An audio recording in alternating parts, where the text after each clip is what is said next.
ನೋಡಿರ್ಬೋದು ನೀವು, ಅಂದರೆ ನಿಮಗೆ ಗೊತ್ತಾಗಿರ್ಬೋದು ಅಟ್ಲೀಸ್ಟ್ ಇವಾಗ ಬೆಳಗಿಂದ ಎಲ್ಲರೂ ಕೇಳಿರೋ ಪ್ರಶ್ನೆಗಳದೆಲ್ಲ ಕೇಳಿಕೊಂಡು ಕಂಪ್ಲೀಟ್ಲಿ ಅಂದರೆ hashtag one man show, Gilli complete first one ಡೇಯಿಂದ ಅಂದರೆ one man show, one man ruler ಆ ಥರ ತುಂಬ ಫಸ್ಟಿಂದನೂ ಅದು ಒಂದು ರೀತಿ ಇಟ್ ಈಸ್ ಅ ನಾರ್ಮ್ ಅನ್ನೋ ಥರ ಆಗೋಗಿದೆ. ಮತ್ತು ಎಲ್ಲರ ಆಟದ ಮೇಲೂ ಗಿಲ್ಲಿದೊಂದು ಛಾಪು ಅಥವಾ ಇನ್ನೊಂದೇನೋ ಗೊತ್ತಿಲ್ಲ, ಅಂದರೆ ಗಿಲ್ಲಿ ಜೊತೆಗೆ ಮನೆಯವ್ರು ಹೆಂಗೆ ನಡ್ಕೋತಾರೋ ಅದ್ರ ಪ್ರಕಾರ ಆಡಿಯನ್ಸ್ ಲೈಕ್ ಅಂದರೆ ಬಿಹೇವ್ ಮಾಡ್ತಿದ್ದಾರೆ ಆಚೆ ಕಡೆ. ಅಂದರೆ ಗಿಲ್ಲಿಗೆ ರಘು ನೋಡಿ ಸ್ವಲ್ಪ ಏನೋ ಈಗ ದೂರ ಆಗಕ್ಕೆ ಟ್ರೈ ಮಾಡ್ತಿದ್ದಾರೆ, ಹಾಕ್ಬೇಡ್ರ ಓಟ್ ಅವನಿಗೆ ಅಂತಾರೆ ಜನ. ಅಂದರೆ ಎಲ್ಲ ಗಿಲ್ಲಿ ಮೇಲೆ ಡಿಪೆಂಡು ಕಂಪ್ಲೀಟ್ಲಿ, ಯಾಕಂದರೆ ಈಸ್ ರೂಲಿಂಗ್. ಮತ್ತು ಅವ್ರದ್ದು ಏನಂತೆ ಫ್ಯಾನ್ ಮೇಡ್ ಸಾಂಗ್ಸ್ ಎಲ್ಲ ಆಗಿದೆ ಆ್ಯಕ್ಚುಲಿ ಹೊರಗಡೆ. ಅಂದರೆ ಆ ಲೆವೆಲಿಗೆ ಸಿಕ್ಕಾಬಟ್ಟೆ next level craze, actually unbelievable craze. ನಾನು ಹೇಳಿದ್ನಲ್ಲ ಗೆಸ್ಟ್ಗಳವರು ಅದಕ್ಕೆ ಗೊತ್ತು ಟಾಸ್ಕ್ ಅಂತಲೇ ಮಾಡಿರೋದು ಅದೆಲ್ಲ ಅಂತ, ಬಟ್ ಆ ಥರ ಹೇಳಿದ್ನಲ್ಲ ಈಗ 3 ಜನಕ್ಕೆ ಅವ್ರದ್ದು ಮ್ಯೂಟ್ ಮಾಡ್ಕೊಳ್ಳೋ ಥರ ಆಯಿತು ಕಾಮೆಂಟ್ ಸೆಕ್ಷನ್ನ. ಯಾರು ಚೆನ್ನಾಗಿದ್ರು, ಈಗ ಮೋಕ್ಷಿತ ಚೆನ್ನಾಗಿದ್ರು, ದೇವತೆ ಥರ ಇದ್ದರು ನೀವು, ನಮ್ಮ ಗಿಲ್ಲಿನ ಎಷ್ಟು ಚೆನ್ನಾಗಿದ್ದು ಮಾಡಿದ್ರು ಆ ಥರ.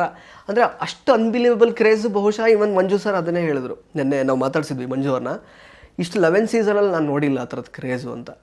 ಸೊ ಏನು ಅನಿಸುತ್ತೆ ನಿಮಗೆ ಆ್ಯಕ್ಚುಲಿ? ಇವತ್ತು 70th ಡೇ ಫಸ್ಟ್ ಎಲಿಮಿನೇಟ್ ಆಚೆಗೆ ಬಂದವರು ಕೂಡ ಗಿಲ್ಲಿನ ಗೆಲ್ಲಬೇಕು ಅಂತ ಹೇಳಿದ್ರು. ಮಂಜು ಭಾಷಿಣಿ ಪ್ರತಿಯೊಬ್ಬರು, ಅಶ್ವಿನಿ ಯಾರಾದರೂ ಅಲ್ಲೇ ಮಂಜು ಅವರೇ ಗಿಲ್ಲಿನೇ ಹೀಸ್ ರನ್ನಿಂಗ್ ದ ಶೋ ಆ ಥರನೇ ಮಾತಾಡಿದ್ದಾರೆ ಆ್ಯಕ್ಚುಲಿ. ಏನು ಅನ್ಸುತ್ತೆ ನಿಮಗೆ ಗಿಲ್ಲಿ ಕ್ರೇಜ್ ಬಗ್ಗೆ? ಇನ್ಫ್ಯಾಕ್ಟ್ ನೀವು ಹೇಳಿದ್ಮೇಲೆ ಎಷ್ಟೊಂದು ಗೊತ್ತಾಗ್ತಿರೋದು, ನನಗೆ ಏನೂ ಗೊತ್ತಿರಲಿಲ್ಲ. ಆನೆಸ್ಟಾಗಿ ಹೇಳ್ಬೇಕಂದ್ರೆ ಜೆನ್ಯೂನ್ಲಿ ಖುಷಿನೇ ಆಗ್ತದೆ. ಇಷ್ಟು ಸೀಸನ್ ಇಲ್ಲದೆ ಇರೋ ಕ್ರೇಜು ನನ್ನ ತಮ್ಮನ ಥರ ನೋಡ್ಕೊಂಡಿರೋ ಒಂದು ಫ್ಯಾಮಿಲಿ ಮೆಂಬರ್ 11 ಜನದಲ್ಲಿ ಯಾರಿಗಾಗಿದ್ರು ಖುಷಿ ಆಗ್ತದೆ. ಸೊ ಅವ್ನಿಗೆ ಆಗ್ತದೆ ಅಂದರೆ very nice, very happy for him. Congratulations Gilli. ನಾನು ಒಂದು ದೊಡ್ಡ ಫ್ಯಾನ್ ಆಗ್ತೀನಿ ಅಷ್ಟೇ. ನಾನು ಆ್ಯಕ್ಚುಲಿ ನೋಡಿಲ್ಲ ಹೊರಗಿಂದ ಹೆಂಗೆ ಕಾಣುತ್ತೆ ಅಂತ. ಜನ ಎಂಜಾಯ್ ಮಾಡ್ತಿದ್ದಾರೆ ಅಂದರೆ there has to be reason ಅಲ್ವಾ? So good for him.